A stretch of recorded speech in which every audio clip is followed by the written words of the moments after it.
Hello book lovers, and welcome back or welcome to Nakat's Bookish Cafe. I am here to start my Phantom of the Opera reading vlog. Alright guys, I am a huge fan of the Phantom of the Opera. I have been for many years. I've seen the movie, I've seen it live in theater, and I of course have owned the soundtrack on CD and now just listen to it on YouTube or any way that I can because I absolutely love it. However, I have never actually read the book, and so I will be doing that in this vlog, as well as reading two other books inspired by the Phantom of the Opera. So I'll be starting off by reading the original text, and then I have two books that are both on KU. Hopefully, fingers crossed. I guess I'll check once I finish this book to make sure they're still there, that I will be reading alongside that. I will mention those books once I actually get to them, but I did mention them in my February TBR, so if you are impatient and don't want to wait for that, you can go ahead and check out that video if you haven't already to see what other books are going to be in this video. Or I just thought of it. I totally forgot. You could, of course, look at the thumbnail because they're probably going to be there as well. So essentially, the Phantom of the Opera, I am 100% basing the synopsis off of the movie, is about a woman named Christine who was raised in the opera. Her father had been, I keep saying a violinist, so I hope that is the case, and he died when she was rather young. Before he died, he had told her that he would send her an angel of music to watch over her in his absence. And as she grows up under the care of the ballerina instructor, she starts to take lessons with this being that she believes is the angel of music. However, he is actually the opera ghost, also known as the Phantom of the Opera. This is a man that resides in the underbelly of the opera and is someone who demands rent from those who own the opera. And at the beginning of this book, the opera changes hands to these new men who are kind of like, what do you mean we have to like pay rent to this guy? On top of that, while Christine is a ballerina, she also has a great passion for singing, obviously, and she gets the opportunity to be the primary prima donna after an accident befalls the other prima donna, and this catches the attention of a old friend of hers, and he starts to show romantic interest in her, and the Phantom is not looking to share. So things escalate from there. I have actually never heard anyone review this book, and I haven't checked the average rating, so I have no idea what to expect going into this book. I have my hopes that it is going to be beautifully written, that it's going to have beautiful descriptions, that it's going to have kind of eerie vibes as we have this phantom character lurking in the shadows, and he seems to know everything that happens in the opera house no matter how much you try to hide it from him. So I definitely have expectations going into this book, but overall I'm like, I guess we'll see. This is not a spoiler vlog technically, however, I will say that I'm kind of assuming that if you're watching this that you have some interest in the Phantom of the Opera and have maybe watched the movie. So if you want to know like literally nothing, maybe don't watch this vlog just yet. Save it until later if you want to read this book. But as far as the retellings, I obviously will be 100% spoiler free with it with those. But this book, there may be some spoiler like things that I'm talking about, just because I'm assuming that this is such a well-known story that has been kind of around for many years in many different formats. So just wanted to throw out a heads up. So I am about to leave the house. I have some errands I need to run. I need to go to the library. I need to go to Trader Joe's. I do need to do a little bit of shopping because I was picking out an outfit and I was looking at my clothes and I was like, oh my gosh, I don't own a single pair of jeans. So I have outgrown all of the jeans that I previously had, which was a bummer because one of those jeans I absolutely loved, but I have put on a little bit of weight, and just the fitness journey that I'm on, I focus a lot on weightlifting. So I'm not expecting to get exactly smaller in kind of the thigh glute area, I guess you could say. So once a pair of jeans is like too tight where I can't like get it up anymore, I'm not sitting around expecting to like lose so much weight that I will fit in those. And so I just kind of get rid of them and accept that this is kind of around the new body size that I have. And so I would like to own at least one pair of jeans that I could wear casually. And then I am also going on a trip to Italy later this year, and so I want to see kind of if they start having like some spring summery dresses out, because when I go to Italy it is going to be hot as hell, and so I would really like to have some nice flowy dresses. But you know, I'm never really sure when stores have what season out. I know they're always a little bit early, so I'm hoping that since we're kind of a month or so away from spring, that they're kind of starting to have some of that spring Eastery stuff out, but we will see. And then I am hoping to stop at a cafe on the west side where I really like their chai, and that is where I'm planning on starting this book and hopefully getting a little ways into it. It does have relatively small text, so I have a feeling it'll be a slightly slow read. I think I will probably check in with you once I get to around the 25% mark. We'll see if I check in with you. Probably not today, just because I have so many errands to run and I still kind of want to film another video. I never do much reading on the weekend, and it is Saturday. So if you've ever watched any of my weekly vlogs, you just know that the weekends, not much reading gets done. But I did want to go ahead and introduce this vlog just because I am planning on starting this book today. So welcome to the vlog. I really hope that I enjoy this book. I really hope that I enjoy the retellings. One thing I will say, the two retellings that I chose are the two queer retellings of the Phantom of the Opera that I have on my list. So that is a perk. You know, we got some queer books coming up here. And with that being said, I am going to go ahead and head out, and I will check in with you guys once I get to around the 25% mark.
never like the best angle because it's like kind of too low, but I'm trying to disturb my cat Tofu as little as possible.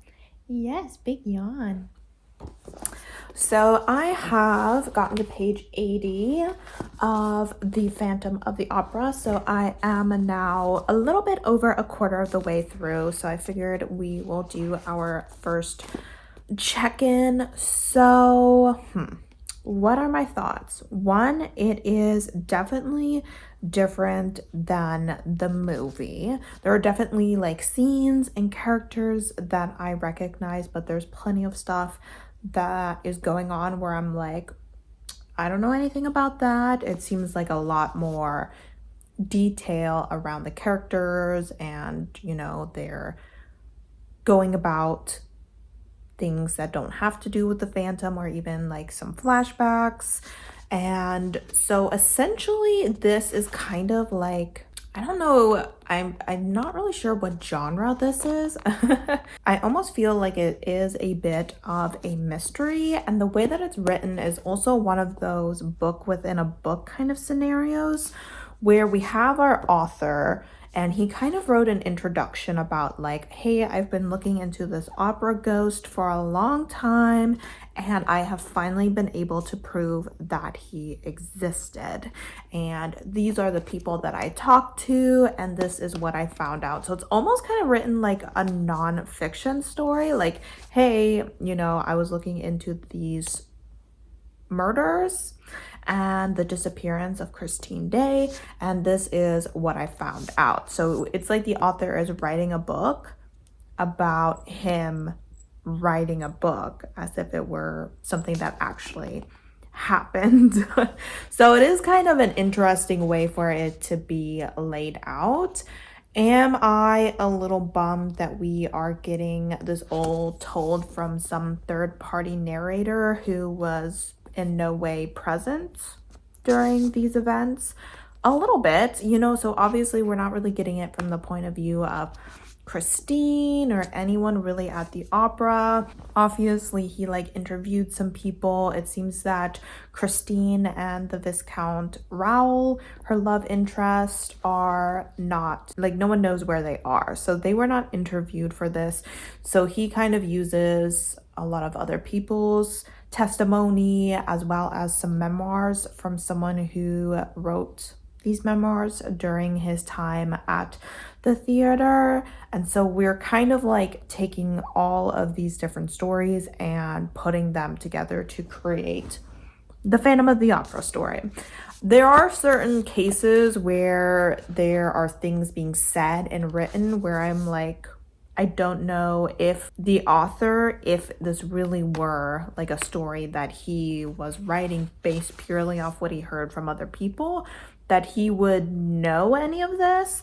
So sometimes I feel like we kind of break the format a little bit, and I don't know if I'm just misinterpreting those scenes or what. Like there was a scene that was between Christine and Raoul when she went to visit her father's grave, and I'm just not really sure how the author would know what kind of discussions they were having. So sometimes things like that kind of throw me off because I'm like, I feel like we're writing a book and the author who is writing this book is limited in what he knows based off what he has been told. And that scene specifically, the only people who would be able to tell him about that were not present. Though I will say he does mention that he has some letters from Christine that she had sent to other people. So I'm not 100% sure if maybe he's referencing those letters that she wrote to like a friend and may have discussed more personal situations in. But that was one thing that threw me off a little bit. But for the most part, we seem to be kind of just reliving the events of the ghost and kind of using these events as proof that this ghost did in fact exist. And he did mention there was like a death of someone whose body was found. He's kind of trying to tie the death of this man to the ghost, because I want to say it's Raoul's older brother who was found dead. This was mentioned like in the introduction, so I don't feel like it's super spoilery. And he was talking about how Raoul's brother loved him so much and they had such a close and strong relationship that it seemed so weird for people to think that he was the one who killed his brother. But I can't remember 100% if it was his brother who was the one who died, because in the movie, Raoul does not have a brother. So he's like a new character that I don't know anything about, and I have no idea what role he will play. I will say that Raoul is definitely, I think he's still relatively young. I think he might only be 20, but he's definitely like a man in love. And he is just so sad and weepy about the fact that Christine keeps trying to push him away, because obviously she doesn't want him to get close to her, because she knows that her angel of music, the opera ghost, is not interested in sharing, and so she's trying to protect herself and Raoul. And Raoul, who doesn't actually believe in the ghost, is just seeing it as her rejecting him, and he is distraught about it. And I can tell that his brother is getting kind of upset with Christine right now. So I'm not really sure if he's gonna like lash out at her in some sort of way, and the opera ghost will retaliate against him, but we will see how this goes. The one thing I will say is there are certainly things that are out of order. So like there's the well-known chandelier scene, which in the play and in the movie is essentially the end. Not like the end, but it is the end of the opera house. The chandelier falls and it sets the opera house on fire, and the opera ghost uses this opportunity to essentially kidnap Christine and bring her down into the tunnels below the opera, and Raoul follows, and there is the climactic kind of final battle between these two men for Christine, which is clearly not what happened in this case. In this case, the chandelier like just fell and unfortunately killed one person and injured a few others, but there was no fire or anything. So obviously whoever created the opera took some liberties and decided to take that scene and just spruce it up a little, make it a little bit more exciting by literally burning the opera house down. Unless, of course, you know, the chandelier falls again at a later point. I'm not really sure. Or if there's something else that causes the opera house to burn down. But either way, I'll definitely say that this is different than the opera and the movie, which we're not that surprised. Obviously, with the opera and the movie, things had to be condensed a little bit. Things had to be restructured so that they fit the stage a little bit better than like a book, because this isn't a play, so it's not like pre-written for the stage. I will say that I'm kind of enjoying it. I'm not loving it, which isn't surprising because I'm not a huge classics person. I think that I'm definitely reading it faster than I would be, because I'm usually a very slow reader, especially when it comes to classics. So I think that the writing has a relatively good flow to it, even though I don't always feel like the story has a good flow to it. And now I'm not 100% sure if the story doesn't have a good flow to it, or if it's because it's not the flow that I'm expecting based off of the story that I know, and so I keep getting thrown off. So that could also be it. There are some humorous parts in here that I've enjoyed. I know that we were with the new owners of the opera, and so they essentially at this last chapter, 8 chapters in, have finally realized like, oh crap, it's not a joke. There is actually an opera ghost and we better do what he says. But before that, they were essentially thinking it was a joke, and they were like not taking it seriously, and they were kind of in their office complaining about the fact that people were taking this joke too far. And then one of their managers comes in, is like, the stable master wants to talk to you. I think they didn't call him the stable master, they called him stud groom. They said, your stud groom wants to talk to you. And they're like, what the heck is a stud groom? And they're like, he, takes care of your stables. And they're like, oh, we have stables? And he's like, yes, the opera has stables. It's where we keep our horses. And they're like, the opera has horses? Like, these guys clearly are not really made for running an opera. Is clearly just like a rich man's endeavor, and they're kind of a little bit out of their depth. And I'm sure as they realize that this opera ghost is legit, they're gonna realize that more and more that they have no idea what they signed on to. But yeah, no, there's been a few scenes where I couldn't help but like chuckle a little bit. On top of that, what else can I say? I would say that I don't like our characters. Usually I love the Phantom. I love him. I've never liked Raoul, so I don't mind the fact that I don't like him in this book. He's definitely different. You know, he's a lot weaker and wimpier, in my opinion, in this book than he is in the movie, where he's very much a Prince Charming kind of character. He's dashing and he's not shy. In this book, he very much is shy. In the movie, he's like, you will join me for dinner, you know, and in this book, he's kind of like, I hide in the shadows and hope she sees me, but I can't approach her. So, you know, his character is very different, but the Phantom keeps being compared to a death mask. Like, he is described as this hideous creature with sunken eyes and like a missing nose, and that if, you know, he wants a nose, he has to wear like a prosthetic, and he's pale and he's like thin, and I don't know, he's giving like Voldemort meets Dracula vibes. And I'm like, nah. See, the Phantom is fine as fuck, in my opinion. So this death mask leaves all the girls screaming and running for their lives vibe, and even has grown men like feeling a chill just at the sight of seeing him. Is not working for me. I also just feel like his behavior is a little bit weird throughout the story. I don't really know how to describe it. It seems pettier and more desperate. So I don't know. I don't like his character as much. And same with Christine. Like, I feel like Christine just feels so much more like a little girl in this book, which is weird, especially considering the Phantom, I'm assuming, is like a grown-ass man.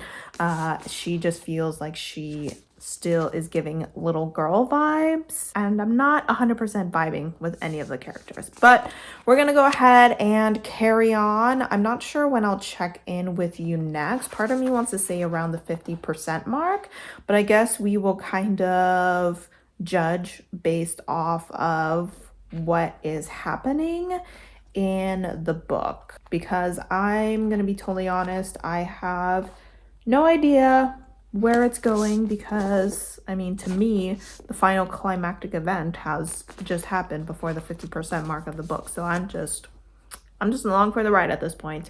So I will check in with you guys whenever it feels right, whether that is at the 50% mark or at the end of the book. Yes, those are my initial thoughts. All right, guys, I'm only like 10 pages further, but I need to read you some lines from Raoul, who is the young man in love with Christine, and he is just not having a good time. And honestly, I'm not having a good time with this man either. He is like, doesn't really believe that this angel of music is a ghost, and so he kind of believes that Christine is probably going about with this man, and he doesn't know if Christine knows this and is tricking him and everyone around her, or if she is just being like manipulated by this man and truly believes he's a ghost. And some of these lines of the things that he is saying, I just gotta read them to you, because he is just like so self-pitying and just like looking down on her, and I'm like, oh my gosh. It says, Raoul's fingers clutch at his flesh above his jealous heart.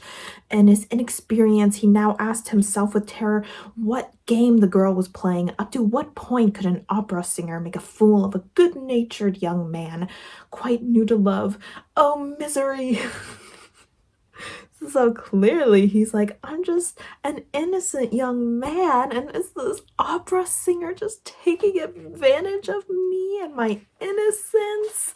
And then when he's talking to her, and she essentially, we're at the masquerade and they are kind of trying to have a moment to talk alone, and she is trying to avoid Red Death, which is what the opera ghost is dressed at, but Raoul wants to go and fight him, and so she's like blocking his way, and he thinks she wants to let her lover escape. And so he says, you lie, madam, for you do not love me, and you have never loved me. What a poor fellow I must be to let you mock and flout me as you have done. Why did you give me every reason for hope at Perros? For honest hope, madam, for I am an honest man, and I believed you to be an honest woman when your only intention was to deceive me. Alas, you have deceived us all. You have taken a shameful advantage of the candid affection of your benefactress herself, who continues to believe in your sincerity while you go about the opera ball with Red Death. I despise you! And he bursts into tears. She allowed him to insult her. She thought of but one thing to keep him from leaving the box. You will beg my pardon one day for those ugly words, Raoul, and when you do, I shall forgive you. He shook his head. No, no, you have driven me mad when I think that I had only one object in life. To give my name to an opera wench. Raoul, how can you? Oh my gosh. And then finally, they have parted ways, and he has gone to her dressing room to see if she's there because, I guess he still is interested in her despite all the things he has said. And she enters the room and he's kind of hiding. And she sits down and she says, Christine entered, took off her mask with a weary movement and flung it on the table. She sighed and let her pretty head fall into her two hands. What was she thinking of? Of Raoul? No, for Raoul heard her murmur, Poor Eric. At first he thought he must be mistaken. To begin with, he was persuaded that if anyone was to be pitied, it was he, Raoul. It would have been quite natural if she had said, Poor Raoul, after what had happened between them, but shaking her head, she repeated, Poor Eric. What had this Eric to do with Christine's sighs? Why was she pitying Eric when Raoul was so unhappy?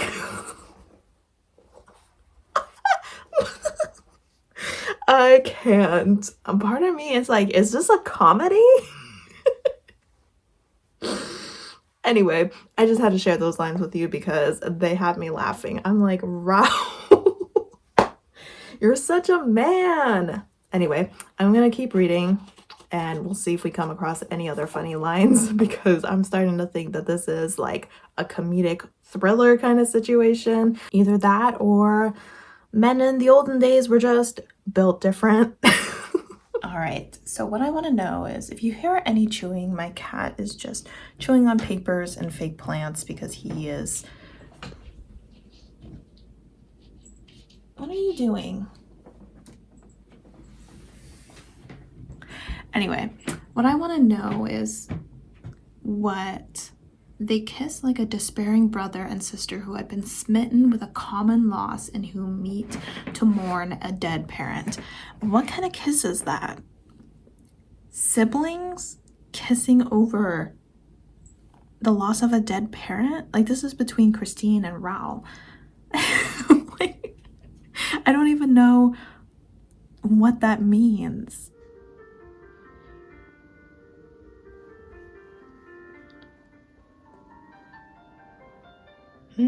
Mr. Look. Baby. All right, good evening. My ring light is very bright, but it is nighttime, so we are doing what we can. It is a few days later since I checked in with you. Well, not really a few, it's only been a couple days, but I have gone ahead and finished The Phantom of the Opera. I feel like I have such conflicting feelings about this. I don't like that my light is like in my mirror right there. Oh well, just pretend like you can't see that. You know I'm recording my camera. All right, so I feel like I keep going back and forth on what I want to rate this, but I think that oh my gosh. I feel like every time I think I decide, I feel like I need to go with a 3-star, but a 3-star seems so low, but a 3.5? Okay, let me see. Let me just talk it out a little bit and we'll see how I'm feeling. So I kind of told you a little bit about this book, a little bit about my thoughts in the first video. What did I say? I don't remember. I did not get what I wanted out of this book. I kind of told you a little bit what I was hoping for, you know, that it would have beautiful descriptions of the theater, of the costumes, of the attire that the theater goers are wearing, and, you know, the stage set, and, you know, just all that jazz. I thought this would be kind of like a love letter to the opera, and that's not what this is. I would say this leans more towards a mystery story.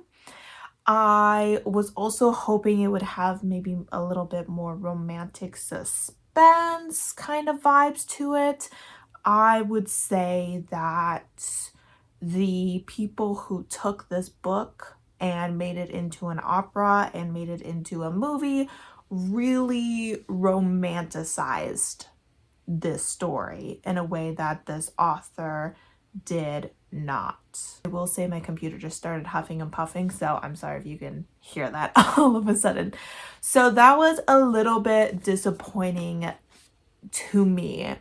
The way I kind of saw this book walked so that the opera could run. You know, so I appreciate that this exists because it means that the opera exists, but it is very different. The way that I felt about reading this is the way that I felt when I first read Howl's Moving Castle, because it's very different from the Studio Ghibli film, and so you're kind of thrown off when you're reading it the first time. Unlike this, I did enjoy the Howl's Moving Castle book, and this one not as much. Obviously, no offense, but the Howl's Moving Castle book is not as good as the movie. You don't say that often, but when Studio Ghibli gets a hold of your story, it's their story now. But back to this story, I think it just missed a lot of what I was hoping to get from the story, which is, you know, things I've come to expect to get from the Phantom of the Opera based off of the opera version of it. So was that fair of me going into this book? Maybe not, but it's just the way that it went. I never felt overly connected to the characters. I felt like they were all wimpier versions of themselves than they were in the movie. I could not tolerate Raoul. Oh my gosh. I mean, I read those lines from you, but this man was just about useless in this book. I was like, what the heck? This child, this 20-year-old little youth is just like fainting and crying all over the place. And the Phantom was constantly crying and, Justine, I love you, I love you. And hey, you know, I love a man depicting emotion, but this was just a little too much for me.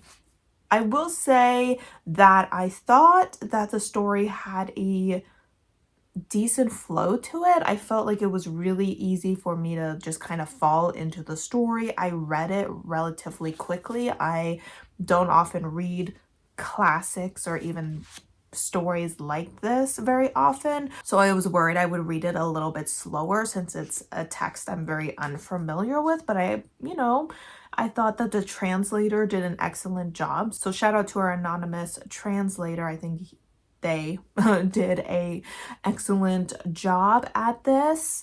I was sometimes still a little bit confused because, like I mentioned, it seems to be that we are reading a work by a man who has put together evidence to prove that the Phantom of the Opera, or that the ghost of the opera, exists. And he's using the events that led up to this dramatic night where someone ended up dead and Christine and the Viscount disappeared as evidence.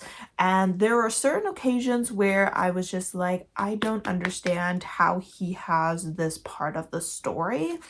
Now, it was kind of mentioned that this other character called the Persian had letters from Christine. And so I am assuming that he was able to kind of put together what happened between like Raoul and Christine in these more private moments based off of those letters. That's the only explanation that I had. But I just felt like sometimes it almost felt like the format of storytelling changed, and it just threw me off just a little bit. That being said, I kind of enjoyed the drama of the story. This story had drama. I mean, if you are a theater nerd, you probably would enjoy it. I'm not as used to this much drama because I don't watch a lot of theater. I don't watch a lot of reality TV. Sometimes it was fun. Sometimes it had me laughing. Other times it was not my favorite. I felt like the story should have been slightly more serious, and it sometimes got into silly, goofy territory for me. And so then it took me out of the story again. I feel like I want to give it a 3.5 just because there were quite a few moments where I was having a good time with this story. I do think it'll kind of change the way that I view the movie or the play moving forward. I think we got a little bit more background for some of the characters, especially the Phantom, a little bit more background of Christine and Raoul's relationship in their youth. So there were aspects of the story that I really did quite enjoy, and it was a fun time at times. Sometimes it was a little bit much, and like I said, I did struggle with the characters on their own.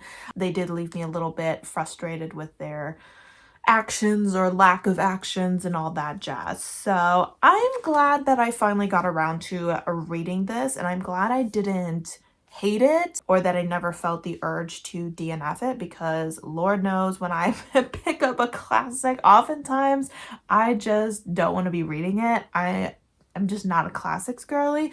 But this one did, to a degree, work for me. So I think I'm going to go ahead and go with a 3.5, and it'll be interesting using this kind of as a blueprint reference when reading the retellings, and it'll be interesting to see if the retellings are more based off of the opera version or off of this version. My guess is that most people would probably go based off of the opera, especially since a lot of the retellings are romantic, and I would say that the opera is definitely a more romantic version of this story. So that being said, let's talk a little bit about my next book here. I have like a gajillion things plugged in. All right, everyone, it is the next day. I am on my lunch break. I was about to start my read. I didn't read it this morning because when I woke up, my Kindle was completely dead. So it's been charging.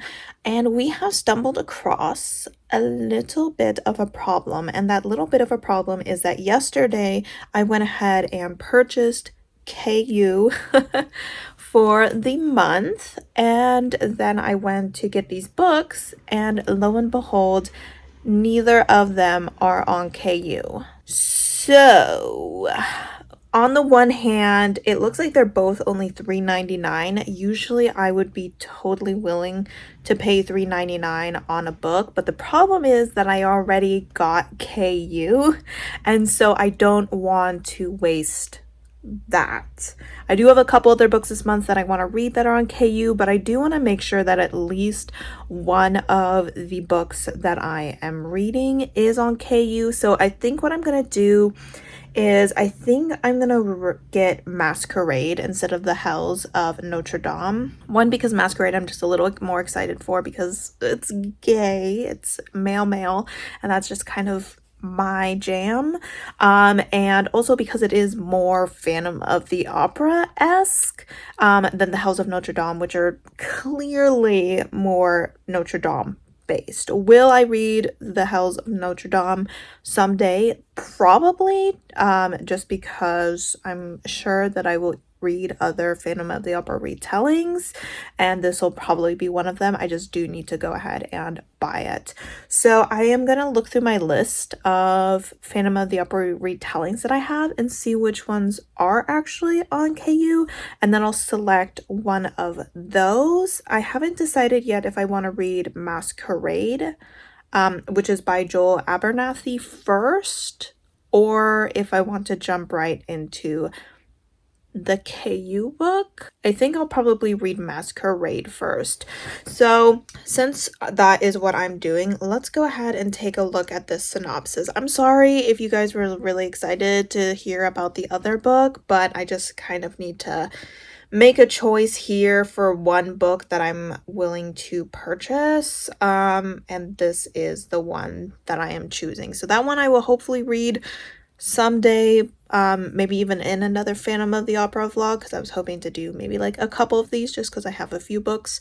But for now, we will read Masquerade. I'll say the synopsis, and then we will, once I finish this book, go ahead and let you know which of the other ones I got, because I know some of them are on KU. For some reason, I was under the impression that they were all on KU, which is why I didn't look into it. So that is 100% a me mistake, so I apologize for that, because I know I talked about these in like my monthly TBR as well. So let's talk about Masquerade by Joel Abernathy. It says, "We all wear masks. He came to me like a ghost, singing songs of the past, an angel, promising redemption. Now I know the truth of the man behind the mask, and Eric's soul is more broken and twisted than I ever imagined. Even an angel's wings can be broken. The moment I heard his voice, I knew he was mine. Mine to teach, mine to mold, mine to possess. The music of our souls entwined is sweeter than any I've ever written. But the words to the song tell a story as dark as it is forbidden. Is it love or is it obsession? I've lost track, and now I have to choose. Release my angel and lose him forever, or hold on until his wings turn as black and shattered as my soul." So I am excited about this book. Also, it's not the start of a series, because The Hells of Notre Dame, I believe at least, is a duology, so I'm not jumping into a series. So I'm gonna go ahead, buy this book. On the bright side, it seems I have some credits, so it's technically free to me, but it's because I spent other money. And then we will see which book I can use to make use of my KU subscription. So yeah, sorry for that twist up, that little, yeah, it happens to the best of us, and I will check in with you once I get a little ways in. This one is about half the length of The Hells of Notre Dame, so I should definitely be reading it a lot quicker. It's just over 200 pages.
right, everyone, it is a time for me to do my first update on Masquerade. Apologies for the bad lighting. The lighting in my room when it comes to filming at nighttime is atrocious. Like, no matter what combination of small lights, main lights, ring lights I have going on, it's just, this isn't too bad, but it's not great either. So I'm on page 47. I am 22% through this book. Like I said, this one is relatively short, just over 200 pages long. This is a male-male romance where we have a gender-swapped Christine who is now Christian. So this one I would say is definitely giving more the vibes of the movie or the opera adaptation than the original story, especially when it comes to like the Phantom's behavior as well as his appearance and just kind of some of the main plot points that have occurred so far. Essentially, we are following Christian, who was taught by his father to sing, just like in the original. His father was a well-known musician, and after he ended up passing away, one of the, I believe they called it a conservatory, ended up taking Christian in because the owner of this conservatory was like a friend of his father, and Christian had ended up losing a lot of passion for singing after the death of his father, and so he has kind of been singing in the background in the chorus. And when he does get a larger role, because of how delicate his voice is, they actually have him playing like female roles. So he has been practicing with the Phantom to kind of get his passion for singing back and to see if he can take on a more prominent role in the theater. He definitely seems a little nervous about the idea of taking on a lead role, but at the same time, there is a level of excitement to it, especially when it comes to pleasing his angel and all of that. And he also understands that, you know, he's an orphan and that if he doesn't sing well, he will be out on the streets. So there's also the whole survival aspect of this. At the point where I have gotten, we kind of have been introduced to Christian, kind of what got him to the opera, and he has kind of had his first moment in the spotlight and kind of got a little bit of a taste of it. Society got a little bit of a taste of him and quite enjoyed him, but at this point our main prima donna has kind of stepped up again, and Christian is back in the choir, but the Phantom obviously has a plan to get him in the spotlight a little bit more.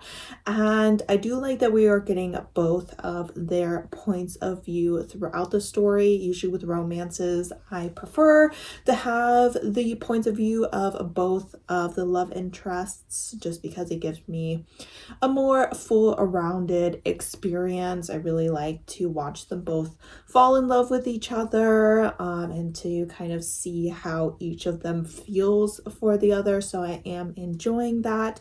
The writing isn't anything like super special, but the story has a good flow to it. Like, it's really easy to read. I think pacing wise, plot wise, it's gonna be like a quick, fun read. I have a feeling it's not gonna be anything amazing, but at the same time, I don't think there's really going to be any point where I'm particularly bored, especially since it is a relatively short book. So I'm having a decent time with it. I kind of find myself wondering, like, what would I be thinking about this story if I was not familiar with the Phantom of the Opera, and if I hadn't just read the kind of blueprint text for that.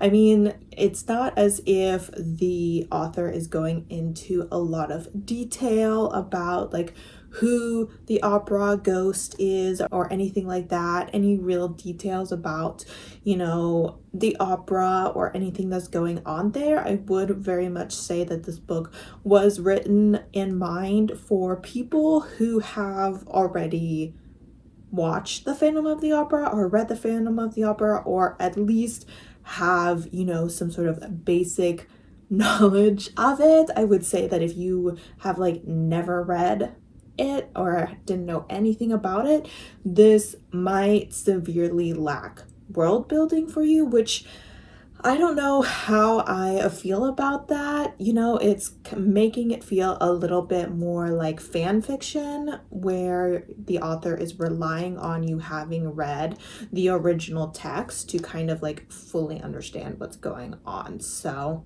I would say that this is definitely a book for those who are experienced with this story. But then again, people who have already watched the Phantom of the Opera are probably the ones that are going to pick this up anyway. At this point, Christian has just been reunited with his friend and lifelong crush Raoul, and they are about to head out into town. The interesting thing is that a lot of people don't actually know that Christian is a guy when he is dressed as a woman, and Raoul seems to want him to be dressed as a woman when they go out together.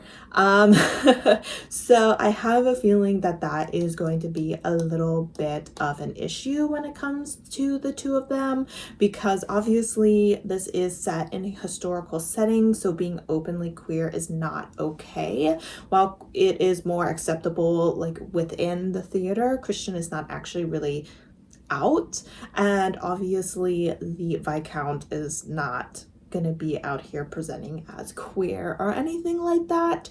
So I have a feeling that while Christian still has a crush on his old friend, that might die relatively quickly when he realizes he can't really be himself around his friend if they are to be out in public together.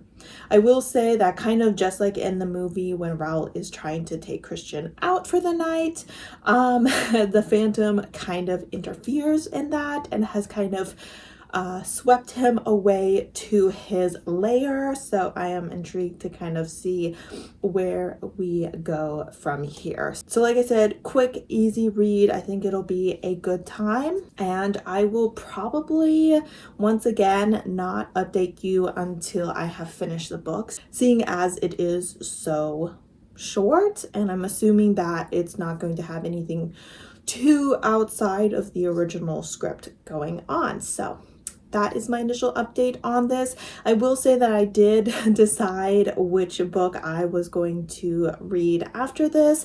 I was surprised by how many of my Phantom of the Opera retellings are not on KU. Initially, I tried to find one of the ones that isn't part of a series because I didn't really want to start a new series, but one of them I couldn't even find, so I'm not even sure if it doesn't exist anymore, and the rest were not on KU. So I did eventually choose a book that is the start of a trilogy. But oh well, what can I say? It's just another series. I think I have like 41 of them going on right now. So I will go ahead and introduce that book to you once I finish up this one.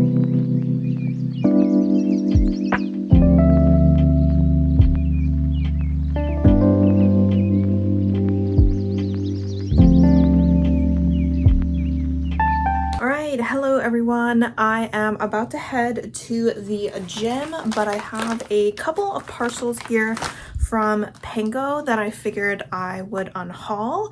As far as the book goes, I am 66% through it. I am quite enjoying it. My enjoyment for it is going up here in the second half. We just had our first steamy scene, and for me it worked really well. It was kind of like the perfect balance of romantic and sexy.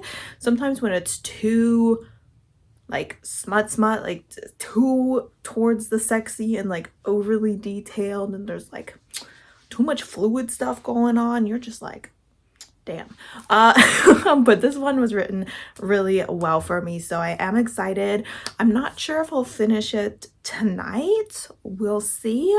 I will definitely be finishing it by tomorrow though, and we'll have my final thoughts for you. But let me grab a pair of scissors because I think I'll need it at least for one of these. And I have 3 books that I ordered from Pango, a couple series continuations, and then one book that I bought because I'm interested in it, and whenever I am planning on buying a book from someone, I look through the other books they have to see if they happen to have another one that I'm interested in, just to make the shipping a little bit more worth it. All right, so I don't think this first one needs, yeah, no, that's opening pretty easily. All right, I don't know which is which. Okay, this only has one. Okay, all right, yeah, there we go. Mary by Nat Cassidy. This is a horror book that I have been wanting to read for so long, but for some reason this paperback is $21 and I just feel like that's kind of expensive, so I wanted to go ahead and buy it used. I mean, it is a little bit grimy, but I mean, other than that, I mean, it's not too bad. It doesn't really have like too much damage on it or anything when you're kind of looking at it. So I mean, if this becomes like an all-time favorite, maybe I'll splurge on a new copy, but for me personally, this is a perfectly fine condition considering I think I got it for less than $7. I think someone had just posted it like a few hours ago and it was the cheapest one, so I snatched it up real quick. So for that price, this is excellent. This is apparently a book about a woman who I think is going through menopause, but she's experiencing some additional symptoms that are more horror adjacent. So I heard that even though this is written by a male author, that it's done really well, and that there's also like an author's note at the back where he kind of talks about why he as a man decided to write a book about women going through menopause. And so I have been really intrigued by this book. Just haven't been wanting to spend the money on it, but I am really happy to finally have it as a part of my collection. All right, so let's open this box. So this is the one where I have a couple of sequels in it. Whoopsies. All right, we have a little note that says, thank you, enjoy. So this book is going to be the Grace Draven book, A Dragon Unleashed. This is the second book to the Unborn Phoenix. I think it's Unbound Phoenix, which I ended up giving 5 stars. This is the second book in the trilogy. These are companion novels. I'm not 100%. I know who we are following based off of someone that we met in the first novel, and I do believe this is dealing with some sort of dragon. I mean, you kind of have the dragon eye there, and I believe in the first book they had mentioned that the last dragon had been killed, but maybe not, considering he seems to make an appearance in this book. So these are the 2 books that I purchased. I thought that I purchased a 3rd book, but I might have gotten that from another vendor and it just hasn't arrived yet. But these 2 books I'm really excited to get to and to have them as part of my collection. So I'm gonna go ahead and head to the gym, and then I will check in with you guys once I have completed Masquerade. Hello everyone, it is my first break of the day, and I am here to give you an update. So let me scooch over because I need to put my photos up here. I have finished Masquerade, and I finished it last night, but I had already stayed up a little bit past my bedtime to finish this book because I did not want to put it down. I did not want to like have to put it down this morning so that I could go to work. I was like, no, I'm just gonna finish it because I am having a grand old time. So I am actually gonna end up giving this book 4.5 stars. Like, the fact that I started this book and thought it would maybe be a 3.5, maybe a low 4, and it ended up being a 4.5 is pretty impressive. So I would say a little bit more than the second half. I kind of mentioned that I was enjoying the second half more. I would say it's more like the second 60%, like once you get past the 40% mark, which, considering this book is just barely over 200 pages, is not that long. It really starts to take off for me. This is exactly what I wanted in a Phantom of the Opera retelling.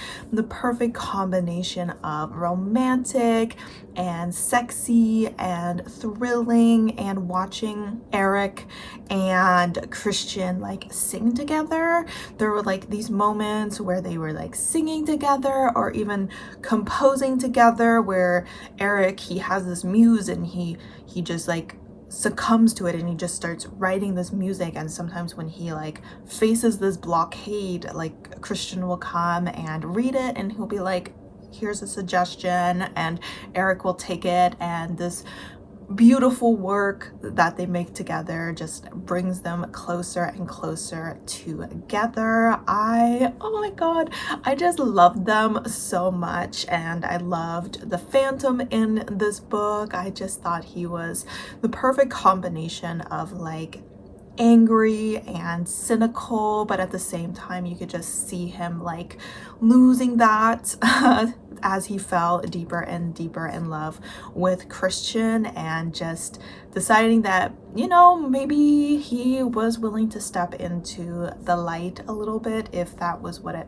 took to live with Christian by his side. And Christian was, you know, willing to step a little bit into the dark if that meant living with Eric. And so it was just really romantic. Raoul in this book, oh my god, if I ever came across this Raoul walking down the street, I would push him into oncoming traffic without a second thought. I would just happily beat the crap out of this man. He was so terrible. I was just like, the author was really like pounding home the idea that it's not the Phantom who's the villain. It's not those who live on the outskirts of society and are rejected by society that are the monsters. It is those who run society. It is the wealthy, entitled little brats like Raoul who are the monsters of society. And I really kind of liked that twist on the story because we know that's true. We know that's true. So I had a really great time with this.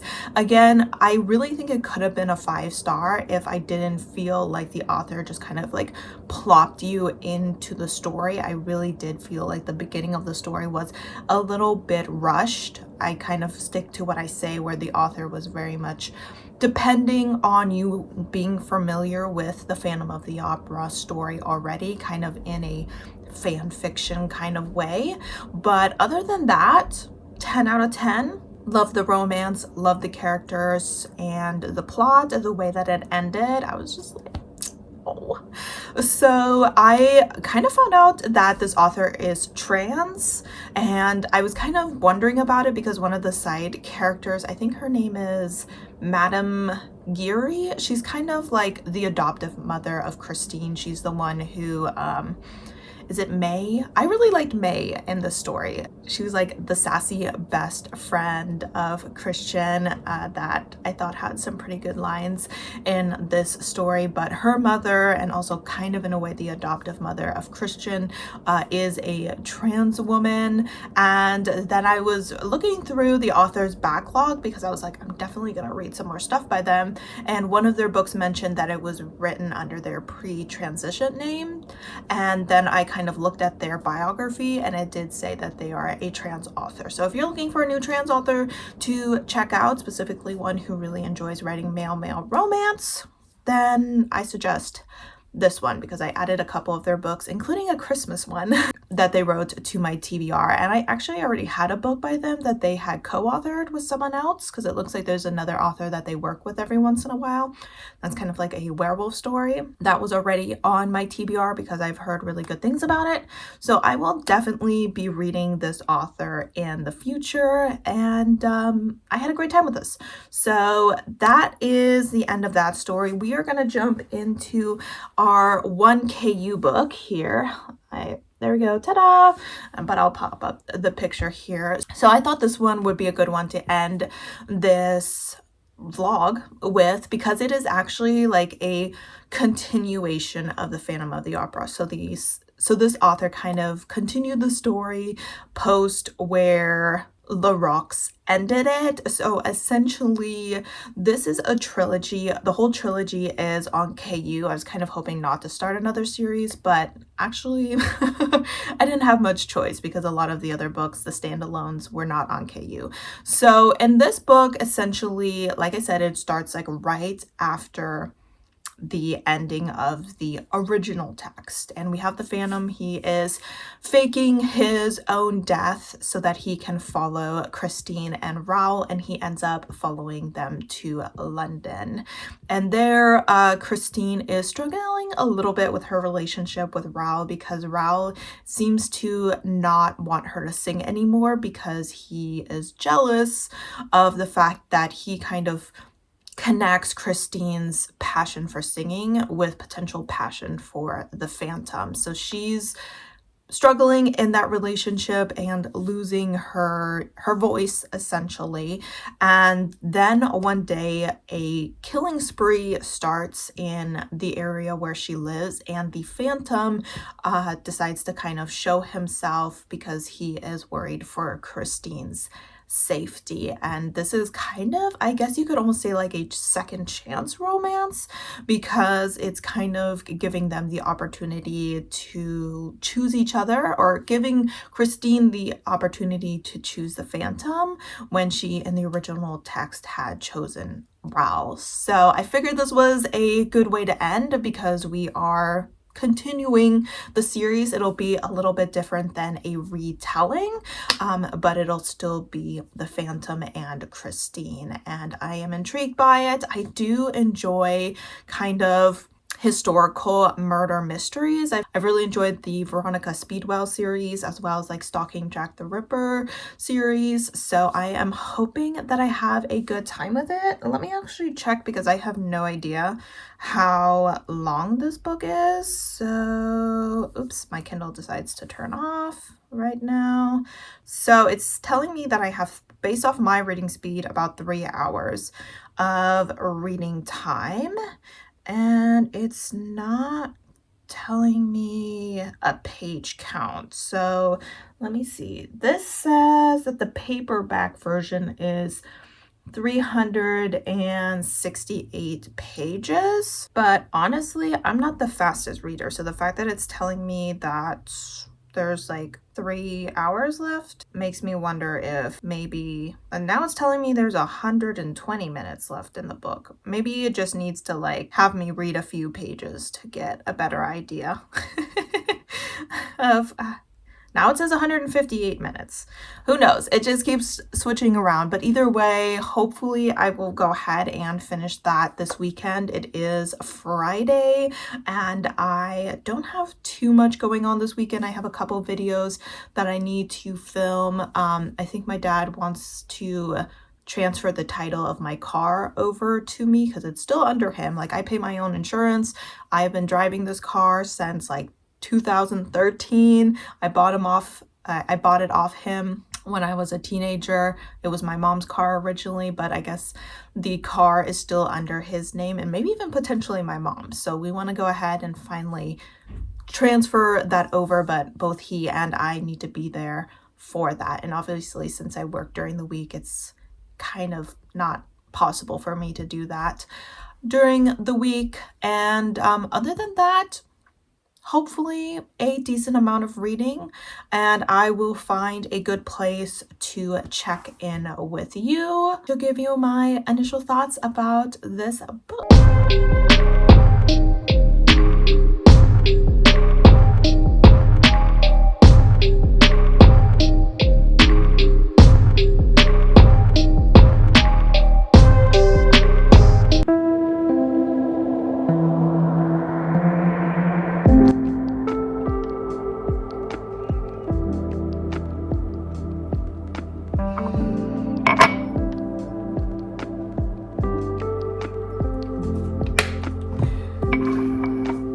this stuff is like suspiciously thick, but it's not expired for like another month or more, and it doesn't taste weird. So if I get a very bad tummy ache later, we will know why. But I mean, it was closed, it was refrigerated, best by date March 18th, 2025. Today is February, what is today? February 7th. I think today is February 7th. So wish me luck.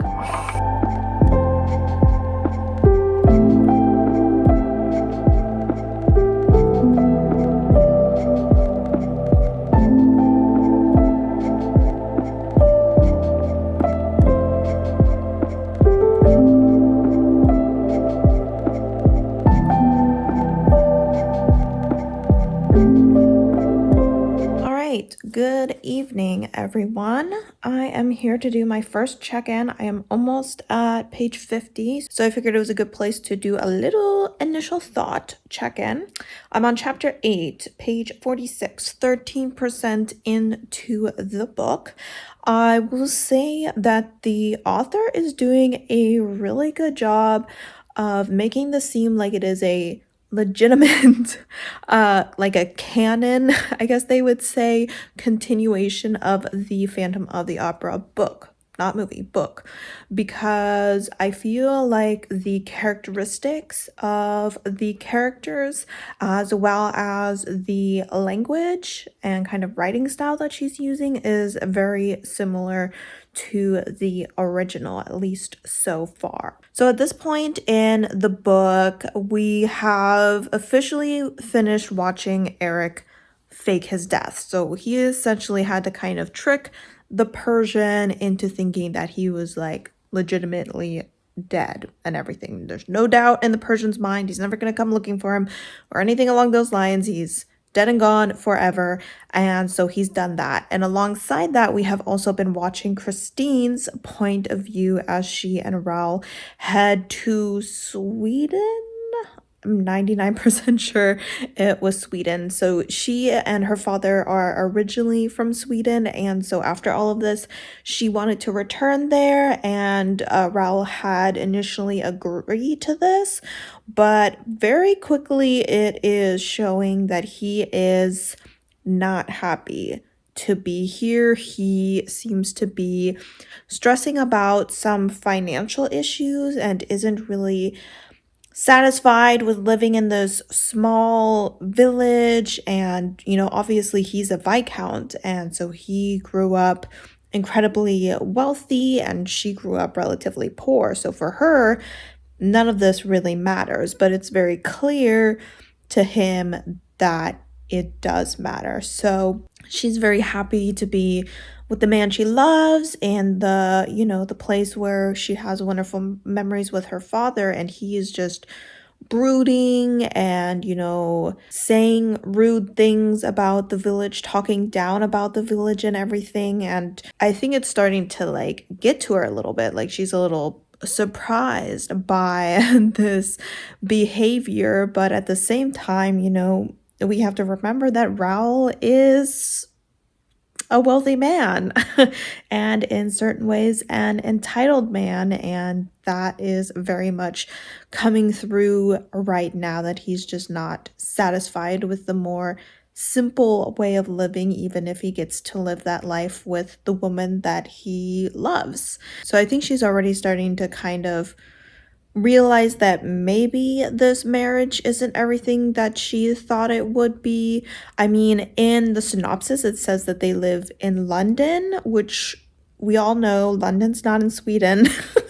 So clearly all his brooding and pouting eventually convinces her to move to London, which is a place that, as far as I know, she has like no personal connection to. He also is showing some serious beef with music. Like when he asked her to marry her, she was like, well, I need a couple days to plan. Like I need to find like musicians, and he was like, musicians? Like, absolutely not. And at the time she kind of laughed at that, but he kind of has been acting in such a way where she's starting to realize that he was kind of jealous of Eric the Phantom, and really so that she has no connection to Eric in any way. Like, she wears a wedding band that Eric had given her because Eric essentially said, okay, I'll let you go. Please wear this wedding band until I die. And when the time comes, please bury me and bury the ring with me. And she agreed to that as, you know, part of their bargain of her letting them go.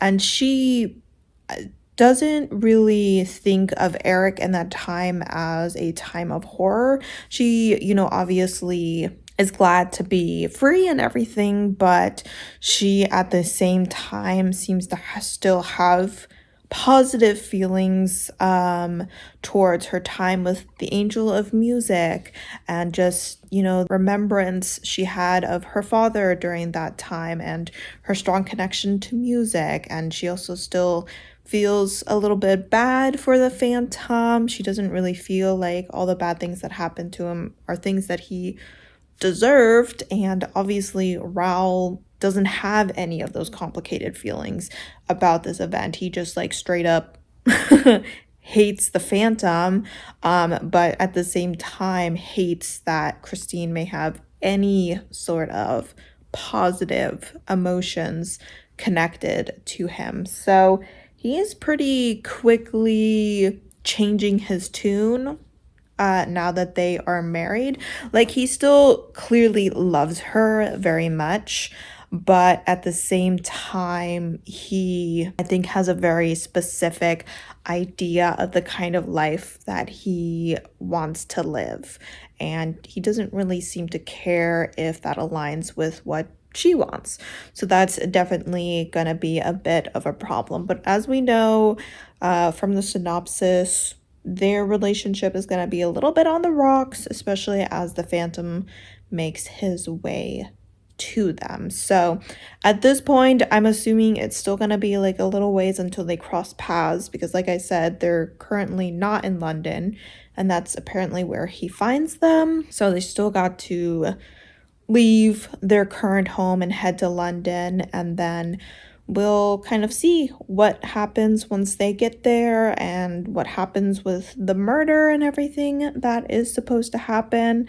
Also, I feel like for some reason in the synopsis, I think it might not have been the Goodreads one, but the Amazon synopsis, it mentioned that there is someone who, once the murders start happening around Christine, suspects that it's the Phantom committing them. And I think it might be the Persian, because the Persian, back when they were in Persia, was a kind of like a chief of police kind of equivalent back in the day. And so he, I think, might start trying to hunt down the Phantom and realize that there's a slight possibility that he's not actually dead. So that'll add a little extra layer of intrigue to the story as well. So far I'm having a decent time with it. It's definitely told more like the original classic story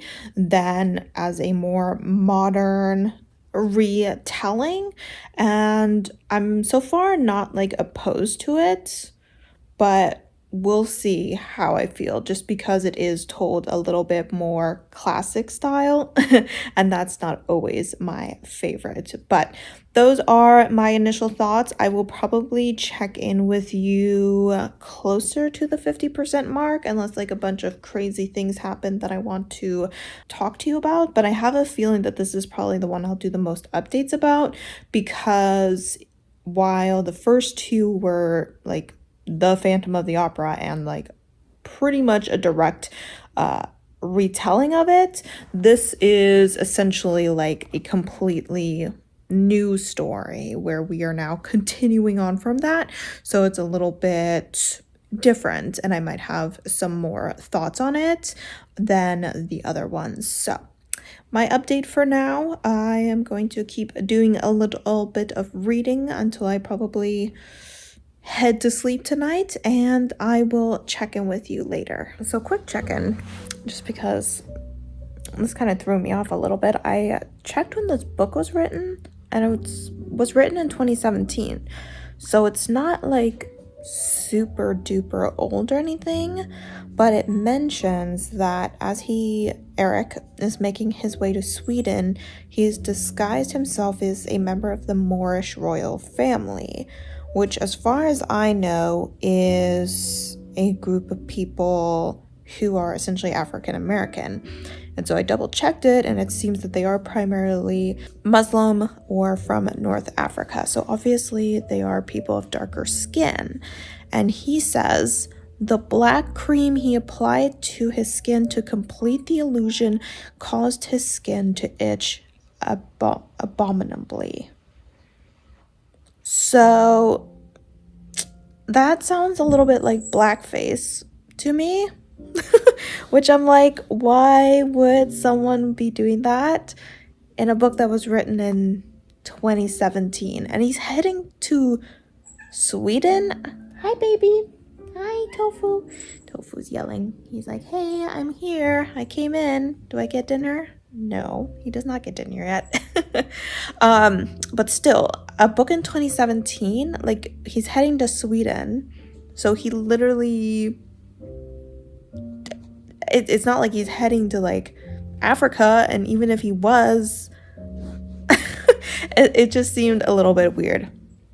So that's a little bit of a bummer to hear, but hopefully nothing else weird comes up, or maybe I'm misinterpreting it, but I feel like there's no way that I am. So yeah, that just threw me off a little bit, and I just wanted to pop in and point that out, that maybe this book, while written in a more old-fashioned way, may as well have some old-fashioned views that might not sit well with people who are reading it today in modern society.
Everyone, I am here for an update because I have reached the 150 page mark of this book.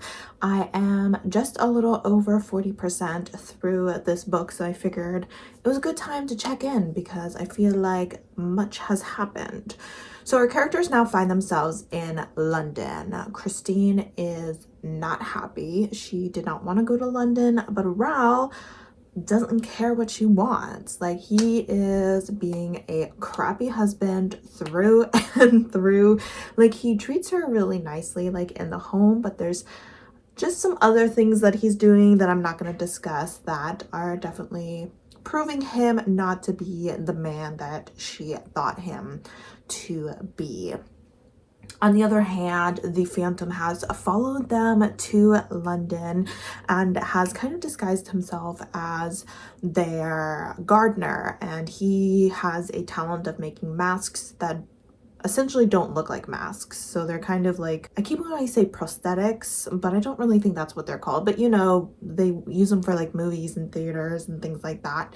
So he has created one to make himself look essentially like an old man, and he and Christine have formed a friendship through this, and Christine has been kind of, in a way, I guess, falling out of love with Raoul as more and more issues kind of rise in their relationship. I will say there is a trigger warning for miscarriage in this book, and poor Christine, I think she's really kind of starting to regret her decision of choosing Raoul over the Phantom, and our Phantom, Eric, is starting to kind of realize that maybe she is regretting this decision a little bit. She has actually ended up writing the Persian because she never was able to fulfill her promise of going to marry Eric. And so she kind of like reached out to him. She was like, hey, you know, I have been thinking about Eric a lot, and I just wanted to make sure that you took care of his burial, because she doesn't like the idea of him just rotting away in the tunnels of the opera. But of course, we know that the Persian thinks that she buried Eric because he saw his grave, the grave that Eric made to convince him that he was dead. So he's gonna get this message and be like, she didn't bury him, I didn't bury him. What's going on here? So I have a feeling the Persian is going to re-enter the story soon, being like, something suspicious is going on here. So far, no murders have started occurring yet, but I have a feeling that just based off of where the chapter ended, that Christine is about to find out that the Phantom is not as dead as she thought he was. So I am quite intrigued to see where the story is going from here. I will say sometimes just the way that it's written feels dated. Like, it doesn't feel like a historical story that was written in 2017. It feels like a story that was written in 1910, like the original story, which on the one hand I feel like is a good thing because it really makes this seem like it is a canon continuation. I think I already mentioned that. But on the other hand, it's, I don't know, keeping me from fully being immersed in the story as someone who is a little bit more comfortable with like modern text. So while I'm having a good time with it and I am enjoying the reading experience, I feel like I'm not able to 100% love it just because it's not a writing style, or even like the character behaviors and all of that jazz is just not my cup of tea. But otherwise I am having a grand old time with it. This story is really like emphasizing the fact that the Phantom is straight up a stalker. Like, I know he is, like, we all know that he's obsessed with Christine and he like follows her around and stuff, but this book to the extreme, like some of the things that he's doing, I'm just like, oh my gosh. Like when she was still in Sweden and he was there as well, he would like write letters to her, and he's like, I would write letters as if I was a husband who was returning home soon, and he like completely does his best to like ignore the fact that Raoul exists. Like, same. And honestly, I think Christine's now trying to pretend like Raoul doesn't exist either. But it was just like hearing his thoughts about her and like all the things that he was doing. I'm like, yeah, no, this is 100% a stalker romance. This guy is like so obsessed with her, but at the same time, you can really see how he is the kind of man who could give Christine the kind of life that she wants. Like, Raoul very much wants a woman who wants to live the life that he wants to live, and he doesn't really care about her opinion. He, you know, says he loves her and values her and just loves having this beautiful wife by his side. But at the same time, he very much wants her to fit into his life rather than, you know, living a life with her. On the other hand, we have very much seen like all of the sacrifices and changes that Eric has made to his life just to get glimpses of Christine. So he 100%, I think, would be a better match for her, especially since she really is struggling with not being able to sing. One, because singing is a great passion to her, but also because this was something she shared very deeply with her father. And obviously she can't do that right now because she can't sing, because, you know, Raul is being petty and jealous. So I am intrigued to see where the story goes. Like I said, I really think that moving forward, she's going to know that he is alive. So what does that mean? And how do the murders play into this whole story? And what is the purpose of this entire trilogy? Those are all the questions that are going through my head right now. So I just wanted to come in and update you. I have a feeling that I probably won't update you until I finish this book, which I don't think is going to be this weekend. Tomorrow I got to film my recommendation, or not film, sorry, edit my recommendation video for Black authors, and that ended up being almost an hour long, and a lot of those books I don't own, so it's going to probably take me a while to edit as I add in all those photos. Other than that, I have my usual chores and cooking dinner, and tomorrow is the Super Bowl. I'm not watching because I don't care, but I do think there might be a small possibility that my mom has one of her friends coming over. We'll see if that happens, but there might be just stuff going on around the house that is keeping me distracted, as well as things that I have to do. So yes, that is my update. Next time I check in with you, unless something super duper crazy comes up that I just like have to tell you, which maybe, because this book is, I feel like it's escalating for sure. I will probably check in with you when it's time to wrap up this Phantom of the Opera vlog. All right, guys, so it is almost noon, and for some reason I woke up pretty early today. It was like a little bit before 8 o'clock, and I just finished everything that I needed to do super duper quickly. And you would think that I would spend the rest of the day reading, and that will be done. However, I have been wanting to like redo my shelves for quite a while, and so I have decided to do that. I will not be recording the process of doing that. I will only be doing it for my read books, not my unread books, but I will not be recording the process of that. I know people do like watching videos of people reorganizing their shelves, but it is such a pain to film that process, and I just can't be bothered. So I figured I would go ahead and just like let you know, like, this is kind of what they look like right now. You're pretty familiar with them at this point if you are a regular member of my channel. So there we go, that is all read books. And then over on this shelf, the first two shelves are read, and then the bottom two are TBR books. So I'm gonna go ahead and do that, and then I will show you the final product, which will hopefully look good. I am going in with zero plan right now. I am just going to take all the books off of the shelf and go for it. So wish me luck. All right, guys, remind me to never do that again. I don't think it took too long, maybe like an hour or so. I have no idea what time it is. I think it's a little, no, it's almost 2 o'clock, and I probably started this, I have no idea what time I started this, but I'm pretty sure it didn't take more than 2 hours. So let me go ahead and show you what I did. All right, so starting on this shelf, not too much has changed. This is where a lot of my like young adult, middle grade kind of nostalgia reads are. And then here towards the end, there are just kind of like some random books that I didn't really put anywhere else. So you see my trinkets hanging out there, and then we have the unread books, so I didn't even touch those.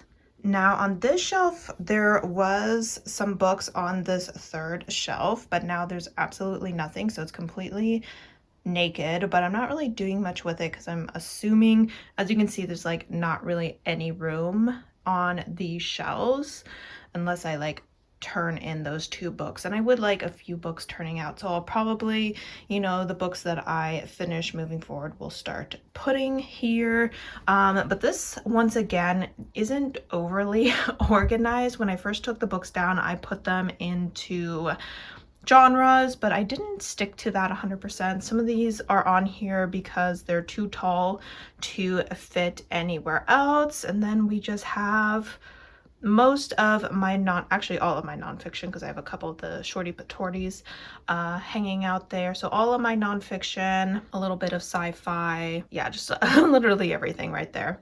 Down here is mostly, we have romance, and then we get into the leftover sci-fi and kind of like magical realism fantasy stuff. So this shelf, I like it. The first two, I don't like having this big naked shelf, and this is totally a junk shelf that I have with like extra jewelry boxes and all the things that I plan on using at a gallery wall, which I will maybe never do. We'll see. And then finally, the most important part, which is the part you will usually see behind me, I once again left that bottom shelf to just hold random stuff because it never shows. But on this one, I decided to put some of my favorite darker stories here, and had the Spirit Bears Its Teeth by Andrew Joseph White sticking out, or not sticking out, but facing out. I obviously have my Cole McCade books there and my Chuck Tingle. These, I also put some favorites. I kind of went with, I don't know what I did here. I don't know. I just put books that felt right. I think I went for books where I really enjoy the romance aspect of them. Obviously, I have my positivity chick here, and my Foxhole Court, or All for the Game series with Neil and Andrew, looking cute as always. Moving down, I did decide to keep a shelf dedicated to C.S. Pacat, so I went ahead and just kept that relatively the same, and I did have a designated TJ Klune shelf just because I have so many of him. I did put one of his books up there just because it's darker. It may migrate down here at some point, but pretty happy with this shelf. Then we have some of my longer queer romance series. We have the Heaven Official Blessing with one of the books turning out, and then my Monstrous series by Lily Main. Then this one I put kind of like fantasy paranormal romance. And then I have my Slewfoot book that I got for Christmas, I believe, facing out. And I have this little bracelet that says Dark Romance that I got from my Silent Book Club. This was me just making sure that the Death of Vivek Oji had a spot of honor, and I put some other books around it that I really enjoy. And then over here we have some darker fantasies. So looking at the trinkets, nothing too special. We have my little kitty cat candle. We already pointed out positivity chick. Over here we have one of our little squirrels. We have our little pride pin. This is a little cork that, I'm trying to remember who it was. Maybe one of my great uncles carved that. It's like a little castle. And then we have my little kitty bookmark. I went ahead and moved my little Loch Ness Monster, my little ladle Loch Ness Monster bookmark over here as well. And of course we have our glass dragon. Over here we just have a candle, making sure these don't all fall down into the trash can, because that did definitely happen. And the other squirrel. And then most importantly, we have the catapults We have a little kitty here on Jade City with his green cape, and the third kitty down here. So I am altogether pretty happy with the way that I did this. The way that I set it up definitely does not leave a lot of room for adding new books.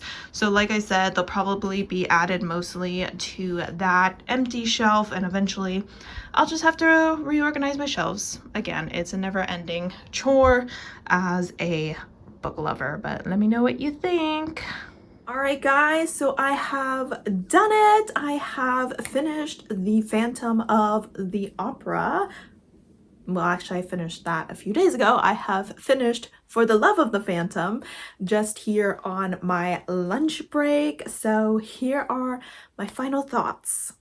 I quite enjoyed this book. There were certainly aspects of it that I really liked, and there were certain aspects of it that I didn't like as much. I think that story-wise, I really had a great time. I mean, there was stuff that was happening here that had me like not wanting to put the book down. Okay, I think that pacing-wise, it was pretty good, especially in the second half. It took a while for us to get to the whole murder aspect of the story, and it wasn't, ooh, I just saw my cat run by. It wasn't as big a part of the story as I thought it would be, but oh, and now he's running in the other direction. I'm like, what are you doing, buddy? But if you ever wanted to see the Phantom of the Opera stalk Jack the Ripper, this is your story. You should go ahead and check that out, because that is exactly what is happening, which is not surprising considering we are following, you know, some murder cases in London. So who else could be committing them but Jack the Ripper? So I really loved the romance. Let me move over. Sorry. I've just been sitting here without remembering that I have to put my little picture here. I absolutely adored the romance between Christine and Eric, and just, it was so romantic and so sweet, and just kind of watching her like really fall in love with him and just adoring him and him adoring her, and them quietly singing together and just like finding these little moments together, because she was still married to Mr. Rowell. But don't feel bad for him, because he wasn't exactly a faithful husband. And I was just like, how is the author gonna make this work? Because I can't just like have them living in this secret relationship forever. And the author did find a way for their happily ever after to happen. This is a happily ever after romance, and I just had a wonderful time with it. This is technically a trilogy. I will not be continuing the trilogy because this book could be read as a standalone. Like, the epilogue and everything wraps everything up, but if you want like more details, you can read the other books, but I'm not going to. The main reason is because while I really loved the romance and the plot, I didn't love the writing. I said, you know, that she did a really good job writing this book as if it really were written by the original author, and that it really felt like a natural progression of the story. But that being said, it also felt a little bit dated. Like, sometimes I was genuinely confused and was like, maybe I read it wrong, maybe it wasn't written in 2017, because I just felt like some of the things she said would not really be things that you would say nowadays. I would just say like the way that like the Persian was described, he was always like described as like a dark man, which, you know, like he has darker colored skin, but like why do you constantly have to describe him as that? And then it was obvious that they were like looking down on the immigrants that were living in that area, and they're like, that's a dangerous part of town because all those immigrants are living there. And so, you know, there was like some stuff where you're like, nowadays you probably wouldn't want to describe things that way. So I don't think I'll read work from this author again.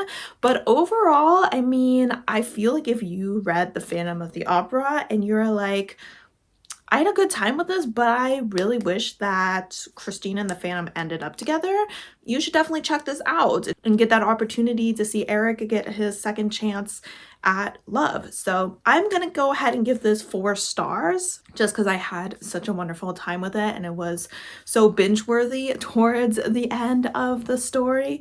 So I would say overall this vlog went relatively well. We obviously started off with our original text, which I ended up giving, what did I end up giving this? I think 3.5 stars. So this was the lowest rated. This is like an actual classic, and obviously it doesn't have that happily ever after that a lot of us romantics are looking for, but I'm still glad that I went ahead and checked this out. Then we read Masquerade and I gave this 4.5 stars. So romantic, so sweet, so sexy. Really loved that story and I'm excited to check out more work by this author. And then finally, of course, For the Love of the Phantom, which was a 4-star. So we had a 3.5, a 4, and a 4.5. So we had a little bit of variety, but obviously the male-male romance came out on top, which is not so surprising because I am a male-male romance girly. I just am. So I hope you guys enjoyed this vlog. I would love to know your guys' thoughts on the Phantom of the Opera. Are you a fan? Have you ever read the book? Did this make you want to read the book? Did this make you want to read some retellings? If you have read any retellings from the Phantom of the Opera, let me know which ones they are. I know I'll go ahead and put on the screen the 3 that I have already read before this, just kind of naturally over time. So those are the 3 that I have already read, and I do still have some on my list, and I would love to know which ones you have read and which ones you suggest, because I definitely will be reading more Phantom of the Opera retellings throughout my life. Will I be making a vlog out of it? I'm not sure. We'll see how I'm feeling. That being said, guys, thank you so much for supporting my channel by watching my videos, and I hope to see you next time. Bye!